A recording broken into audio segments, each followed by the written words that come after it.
When life gets unpredictable, preparation matters. In medicine, it's all about staying alert, ready for whatever comes through the door. On the road, it's no different.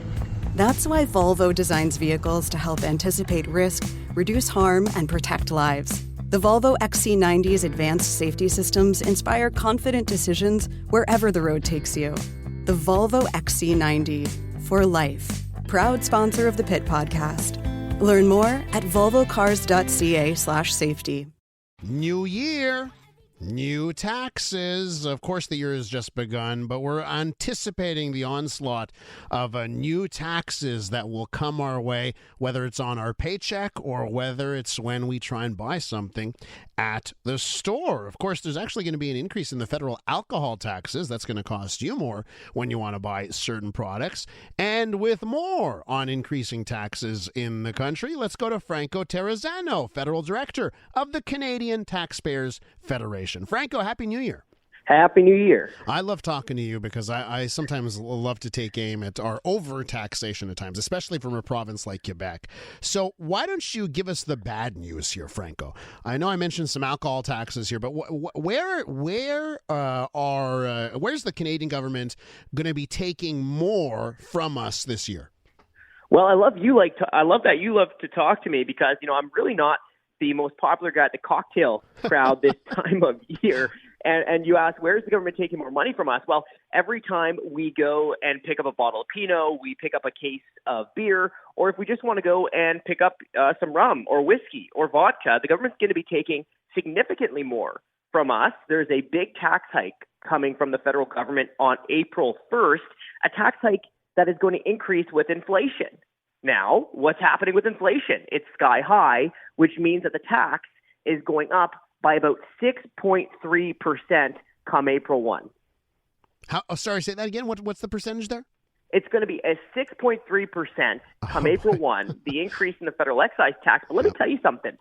That underscores just how much tax we pay every time we go to the liquor store. When you add up the provincial and federal government taxes, half of the price of a case of beer, taxes, about 65% of a bottle of wine, taxes, and more than 3/4 of a bottle of, vodka, whiskey, rum, the harder alcohols is taxes. Now, let me tell you something. So New Year's Eve, we had some people over, so we wanted to go out. We wanted to pick up 2 cases of beer, 2 bottles of wine, and a big bottle of vodka. The total price tag at the till was $150. Of that $150, more than 90 bucks just in taxes. Mm-hmm. So the majority of the money we spend on alcohol is taxes, right? And Franco, here in Montreal, our listeners, many of them have done the trip to New Hampshire, right? I love driving to New Hampshire, the live free or die state, as they call it. You're 18, you don't even need to wear a seatbelt because you get to live free or die.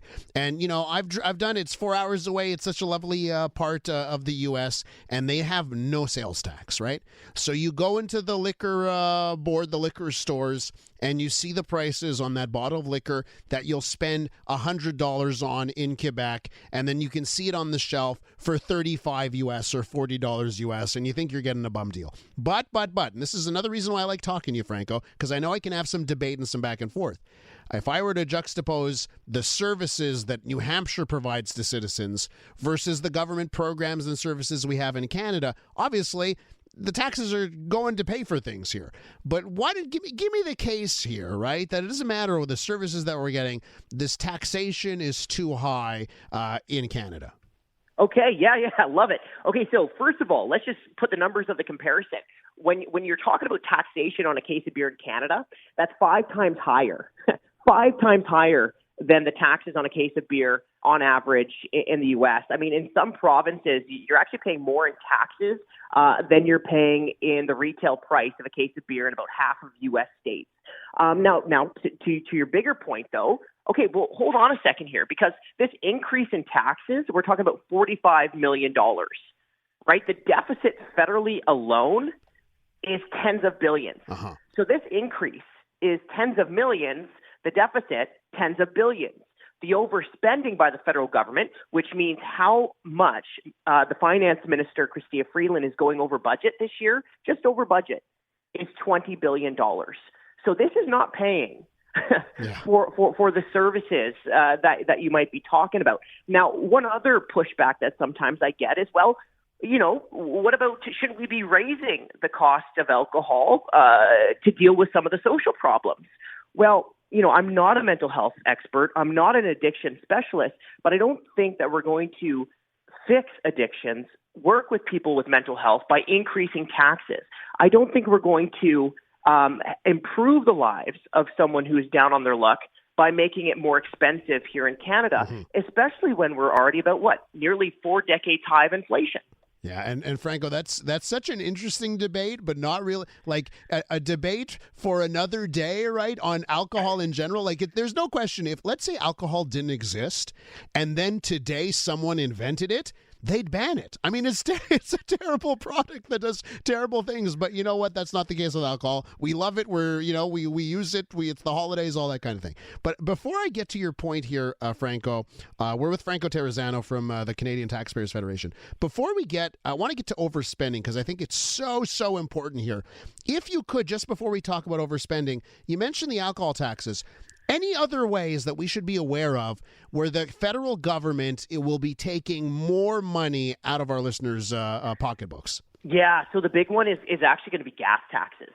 Okay, so in Montreal, when you add up all the taxes you pay at the pumps, you're actually paying 6 different types of taxes. 6 different types of taxes.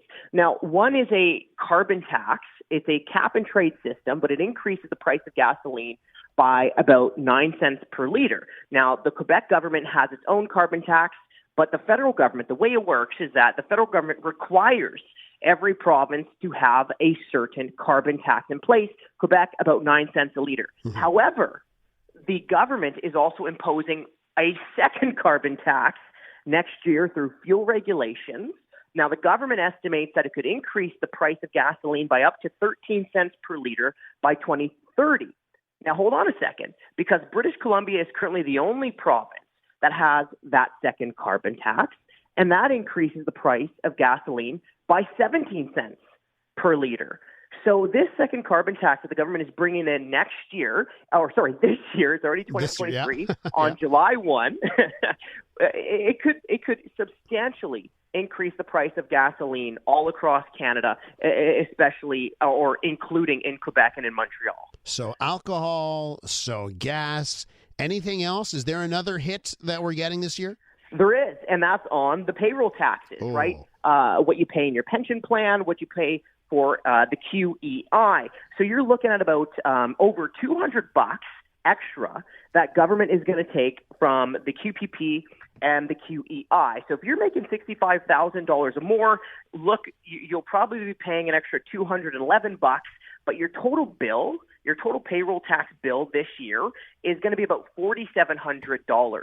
Now, there's another side of the coin here, because for every employee that a business has that is making $65,000 or more, that business will also have to pay an extra $5,000 through these payroll taxes.